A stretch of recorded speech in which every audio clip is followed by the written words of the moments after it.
सर्वसामान्यांचा निर्भीड आवाज, लोकशाही महाराष्ट्र न्यूज.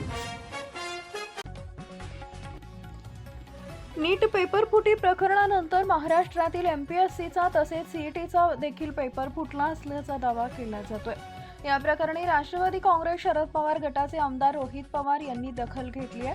तसेच त्यांनी पेपर फुटीचे पुरावे देखील एमपीएससीकडे दिले असून आयोगाने याची गंभीर दखल घेत चौकशी सुरू केली असल्याची माहिती त्यांनी दिली आहे. तसेच गृह खात्याचं म्हणणं आहे की यात काहीच निघालं नाहीये, तर गृह खाते कोणाला तरी वाचवण्याचा प्रयत्न करत आहे का, असा सवाल देखील रोहित पवारांनी उपस्थित केलाय.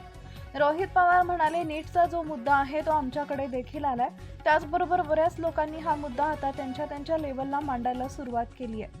भाजपाचे सरकार जेव्हापासून आपल्या राज्यात आलंय तेव्हापासून वेगवेगळ्या विभागाचे पेपर फुटलेत. काल पत्रकार परिषद जेव्हा घेतली तेव्हा 15 विभाग आम्ही दाखवले जिथे पेपर फुटले आहे. आता सीईटीचा पेपर फुटला असेल तर हे दुर्दैव आहे. पुढे बोलताना रोहित पवार म्हणाले, कालपासून भाजपकडून वेगळ्या प्रकारचे आंदोलन वेगवेगळ्या राज्यात सुरू केलंय.